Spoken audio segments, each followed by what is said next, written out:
Hello and welcome to Verslo Tribuna. I'm Julia and this episode is in partnership with Sirin Development. And in our studio, it's Lukasz Tomczyk, head of commerce division at Sirin Development. And we are diving into a topic shaping the future of real estate. Or not, I don't know. Lukasz, you'll tell me. Build-to-suit projects. Hello, Lukasz. Hello, nice to meet you. Welcome on the show. And for those who may not be familiar with Sirin, could you just tell a bit about the company? You are still fresh here, I know that. We talked about that. We came from Poland, but still, how do you find it? What do you see around you? So the company itself, so Sirin Development, is the largest logistics real estate developer across Baltics. Throughout last almost 2 decades, we've developed a portfolio of almost 500,000 square meters of industrial and logistics surfaces. We are actively developing our portfolio in Lithuania, Latvia, and Estonia. In Estonia, we've just started with 1 project. In Latvia, we have 2 projects, and we are ready to launch 3rd project this year. And in Lithuania, our position is, I would say, the strongest. We are strong in Lithuania, and this is our core market, let's just say. And we are based in Lithuania, so that's us, Sirin. Yeah. And the key projects, you started in Lithuania, still it's the biggest projects here, right? And now expanding to all Baltic countries. But as you came from Poland and from the same market, I suppose, from the same industry, could you compare what is going on? Yeah, I mean, the main difference would be probably the fact that in Poland, there is a lot of foreign capital coming into the country, and that's and here in Baltics, it's a bit different. It's pretty much different, I would say, because the whole business is based on internal investments. So that would be the biggest, let's just say, difference in terms of doing the business. But the business itself, I mean, the building standards, the criteria to choose a location, etc. This is pretty much similar, I would say. So nothing more. Than I've experienced in Poland. Just the fact that the capital, the differences of the capital coming into the Baltics or not. So that would be something that is significant for me.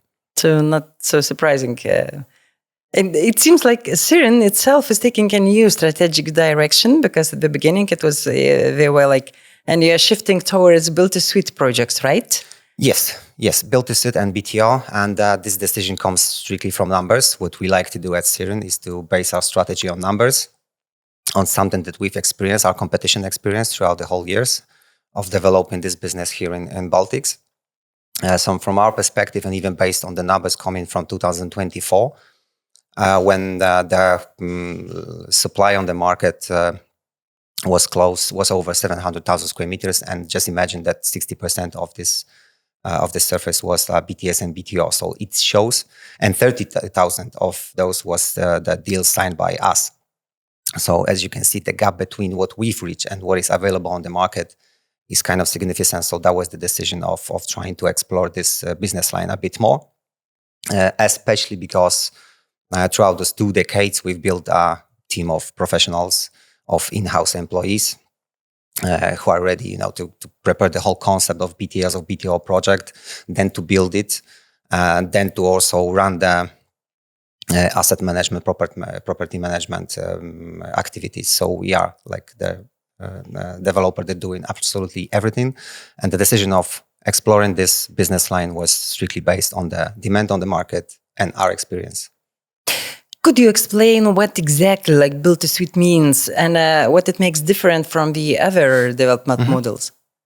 BTS means build-to-suit. So this is a type of property. It can be a standalone building pointed out in any single location chosen by the client. It can be a building in a group of couple of buildings in a logistics park, industrial park, or it can be even a premises, a unit, a part of a building. And this type of property requires a design concept, and it's constructed to meet a very much specific needs of clients, which are not possible to meet in a normal, regular building, let's just say. So that this is the main difference. A perfectly customized, tailored premises, building, or in general property delivered for the client. So the clients are not happy anymore just to have an empty warehouse or something. Like the needs are more and more. The clients are more and more demanding, and they want to have what they need exactly, right? Yes, that's correct. And we could split the market on two divisions. Let's just say the first part would be the speculative part. So this is the type of a building that it's pretty much standardized, I would say, in terms of height, in terms of floor capacity, etc. So it's prepared for basic, let's just say, logistics, storage, and operations. And the second part is very much detailed. It's much more specified.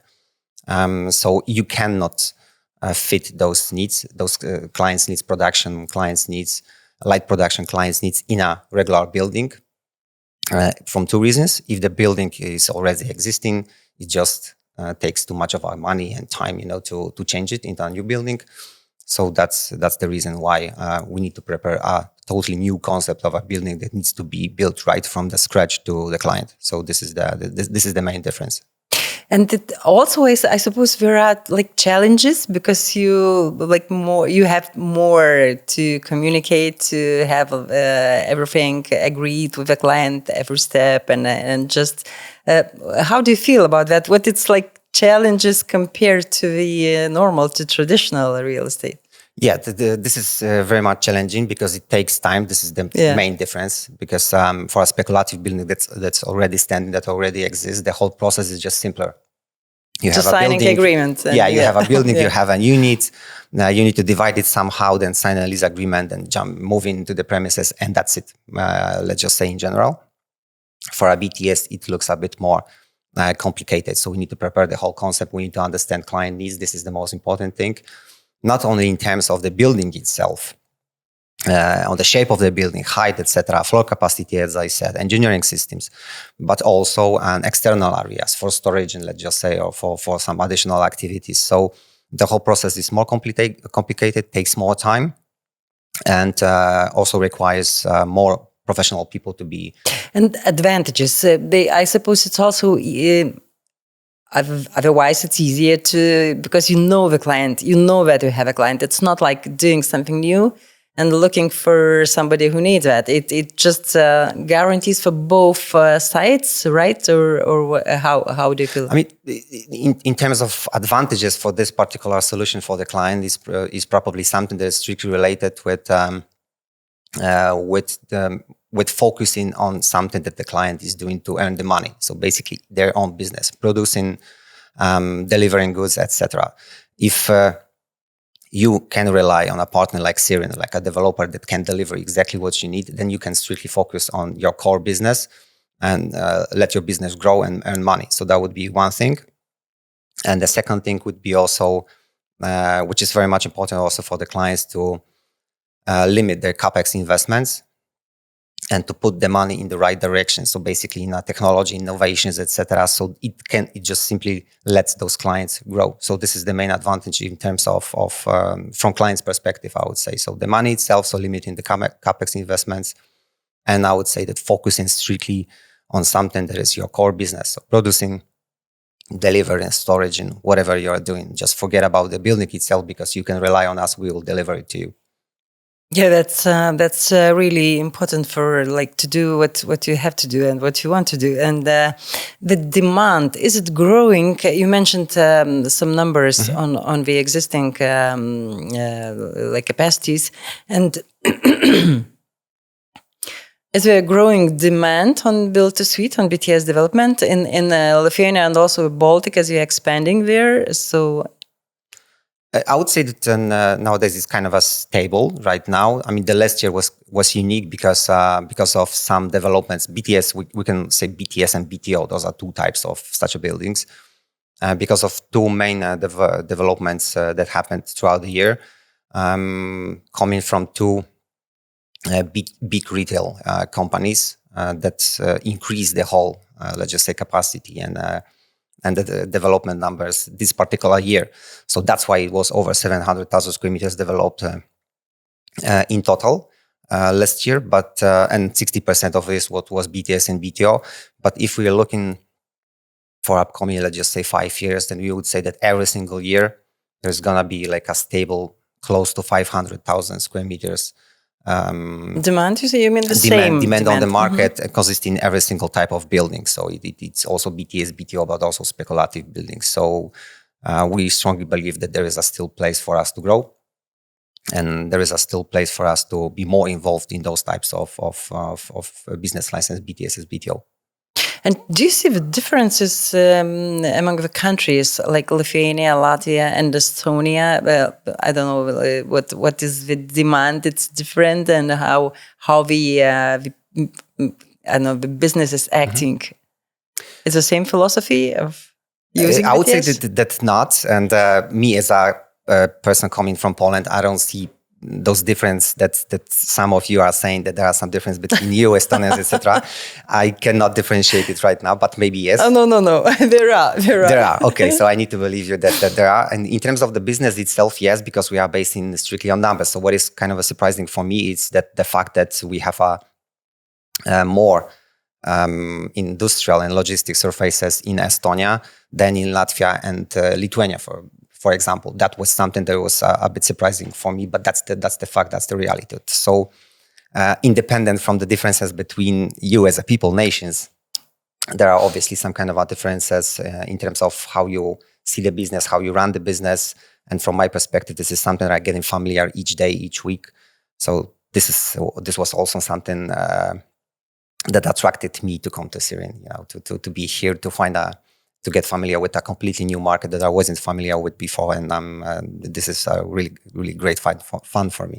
Exploring the Baltics. Yes, exactly. And there are no ideas to go probably to Poland, or it's the full market, it's full industry already? As for now, we are focusing on developing our portfolio here in Baltics. So as I mentioned, we have 500,000 fully developed projects here in Lithuania, Latvia, and Estonia. And our goal is to double it by the end of 2028. So we have a very ambitious plan, and we are focusing on delivering this plan right now. So this is the main focus. This is the main idea. But who knows, maybe in the future, Poland would be something that we might explore a bit more. The market itself in Poland is very much competitive. So this is something. So once the decision is going to be yes for Poland, we need to be pretty sure that this is a good time for us, both in terms of some external, let's just say, circumstances that we cannot influence, and also internal. So basically our structures, we ourselves, we need to be full 100% sure that this is the right time for us to come. But as for now, as I said, it's strictly about Baltics. We would like to grow in here, and we still see a great potential to grow in here. Every industry shift comes with some challenges. And what are the biggest hurdles in the BTC sector, and how, Sirin, addressing them? It's really difficult to speak about challenges without speaking about geopolitics right now. So that would be something that this is a big challenge for me to not to speak about politics, but we need to speak a bit about politics. I believe that the main challenge is the uncertainty coming from what's happening right now, what we are witnessing right now.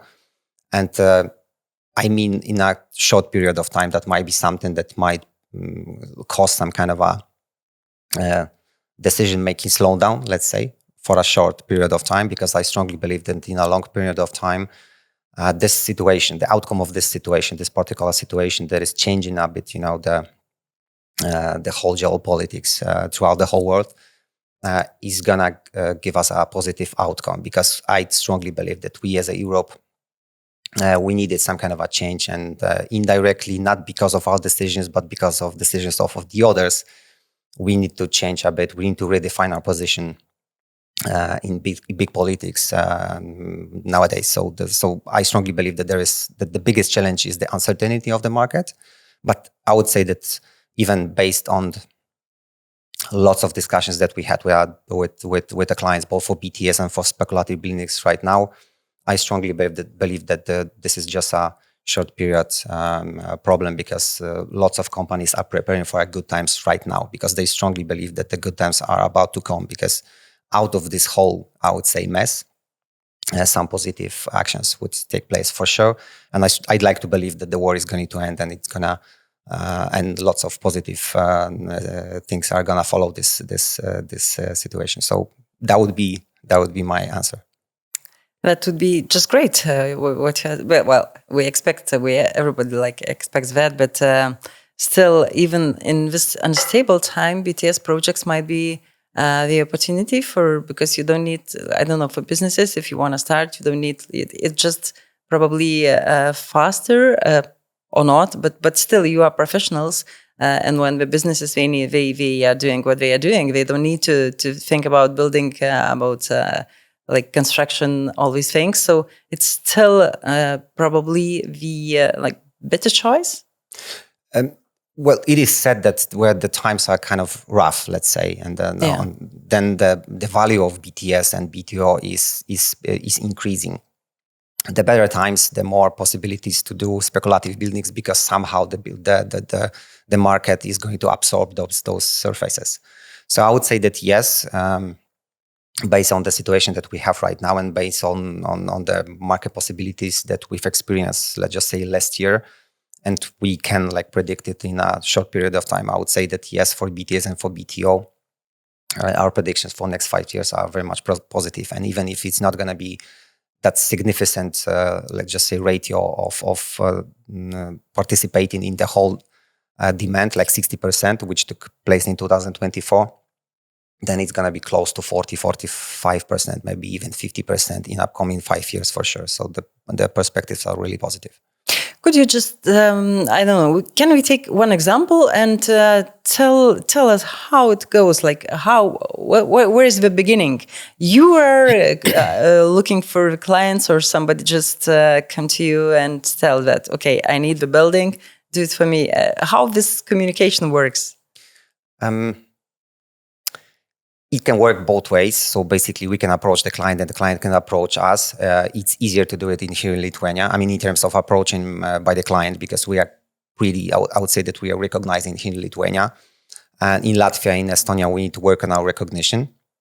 So there are two ways of let's just say, starting the business. But from our perspective, as I mentioned, we have the team of in-house employees, and we have a very strong team of also salesperson. So our daily job is to approach those clients, to build the relation, and just to be ready whenever they are ready. So I would say that mainly the relation comes from our initiative, from our understanding of the market, and from our activity. That's the start point of each business. But obviously, we're also relying on our partners that are the market participants, like brokers, advisors, etc.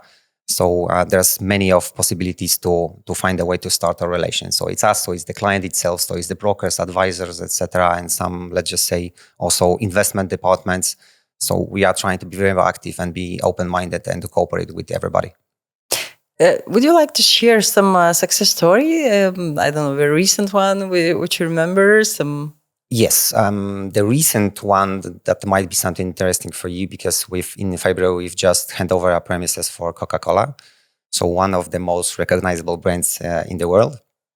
So we delivered the building of almost 15,000 square meters and the client itself leased 12,000 square meters of the premises, and this was in Kaunas, in Kaunas Free Economic Zone. So let's just say in the heart of Lithuania.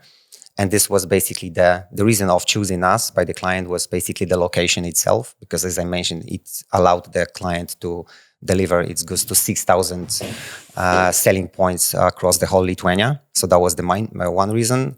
Second reason was also the fact that we could exclude completely the building just for the client, both internally and both external also surfaces. And the next reason was also that the fact that I strongly believe that we share the same vision in terms of delivering the sustainable buildings. We share the same values in terms of long-term,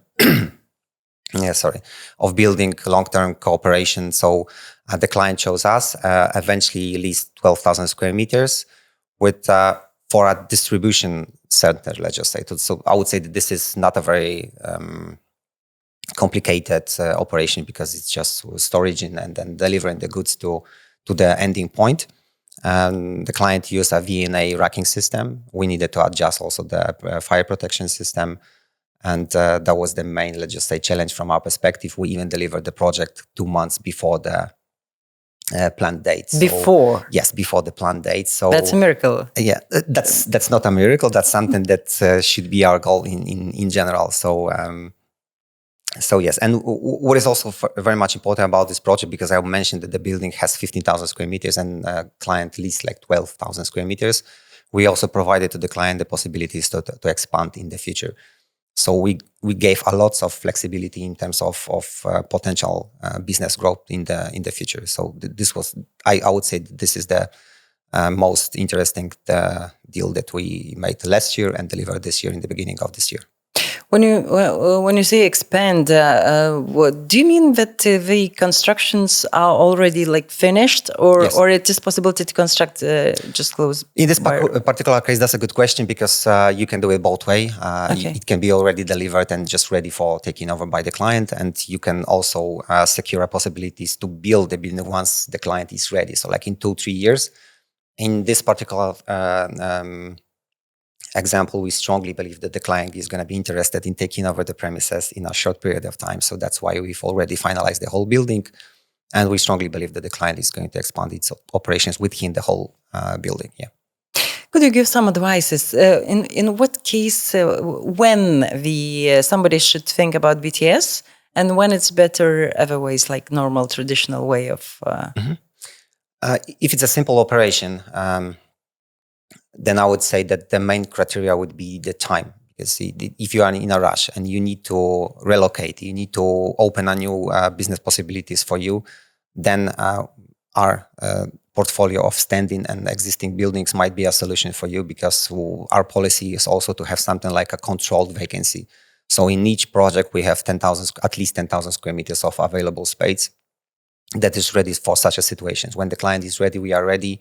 And this is something that helps us to gain a little bit of more business that happens on the market, let's just say. So you just have like every day that? Yes. Okay. Yes, that's correct. So in terms, it depends on what the client is looking. If it's a time, if there's a pressure of time, then I would suggest to go with existing building, because the whole concept of building, of permitting, of even buying the land, if it's going to be a standalone building in a separate location, this is something that might exclude some kind of an options and even starting the business. So it depends on the client's needs. But if it's the time expectation, that would be my answer, yes. And these prepared projects, do they normally like in free economic zones, or where? Yeah.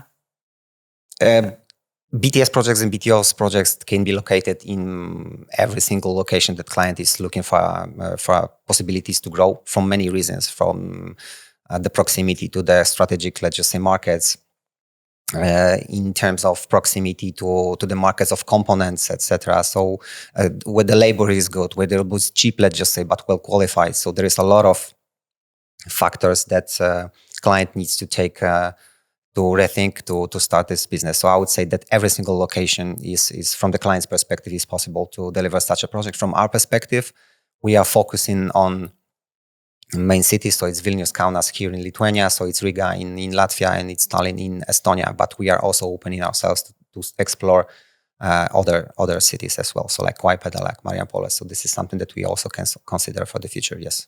Yes, I wanted to ask, why not Klaipėda? Why not a port of Lithuania? Yes, that would be the answer, yes. Okay. Just a short prediction of the nearest future. I understand that we live in such a environment that we can't predict anything, but still, how do you see the business, the industry? I would say stable growth, even the whole situation that we are witnessing right now. I don't really feel that it's going to significantly influence the whole market perspectives for next months and years. It's even the opposite, as I said. In a long-term perspective, I would say that in 1 year, in 2 years, in 3 years, I'm looking for a more positive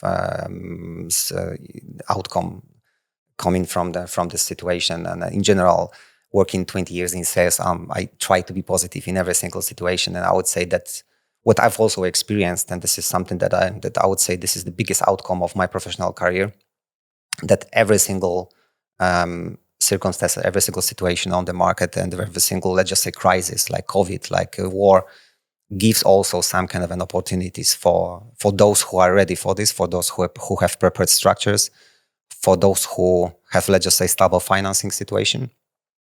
So I would say that, and I, as I said previously, we've also experienced for the last couple of weeks, we've had a couple of meetings with clients saying that, okay, we see what is the situation, maybe not right now, but we are preparing our business for in terms of 1 year, 2 years, 3 years. So I strongly believe that it shouldn't influence the situation that much. How often you hear that, like, let's wait when it's finished, the war, I mean, or let's wait for some calmer period? Well, surprisingly, it's not that often. I would say I was really afraid because the first reaction for what happened like 2 weeks ago when we had the meeting of two gentlemen in US. Some people were really afraid what's going to happen, but we are 2 weeks later and we have a completely different situation. So the dynamics of what happens right now might be something that is kind of difficult to understand for, especially I would say smaller companies. And those who don't really have such a stable financial situation and who don't have lots of business opportunities and the phase of growth, let's just say. So that would be something that is really challenging for big companies. I think that they are looking in a long-term perspective of growing the business. So it's not that influencing. So I would say that for small companies, yes, they are a bit concerned of the situation. Big companies, I believe that the perspective for them of building the business is much longer, so they are not that much influenced of this situation. Is it the same in Poland and the Baltics? What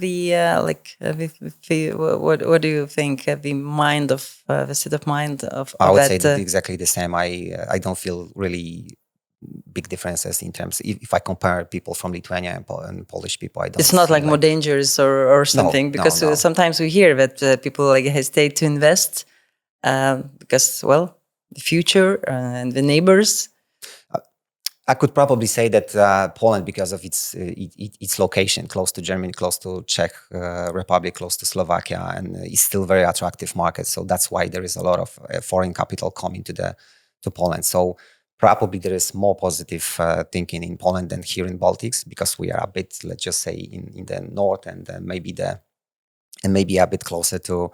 And a bit smaller. Mm-hmm. And a bit smaller. So that's maybe the reason of thinking a bit more secure about what's going to happen. But I wouldn't say that those differences are pretty much significant from my perspective. I don't see it this way. So the future is bright. I'd like to think that the future is bright. I'd like to look for some positive outcome coming from this current situation. And I believe that this is the only way about thinking about growing the business. If you're not focused on what's going to happen in 2, 3, 5 years, then you're not gonna grow your business for sure. So this is I'm talking about the Sirin strategy. It's well prepared. It's something that we've experienced throughout all those almost 2 decades, and we would like to be ready in terms of building speculative business and just be ready whenever the client comes. So that's one thing. But also we would like to explore a bit more the second business line of BTS and BTO for next upcoming years. Yeah. Thank you. Thank you for being here, Lukasz. Thank you very much. Thank you all. Here at the studio is Lukasz Tomczyk, Head of Commerce Division of Sirin Development. And thank you once more. Thank you very much. Thank you very much for the invitation.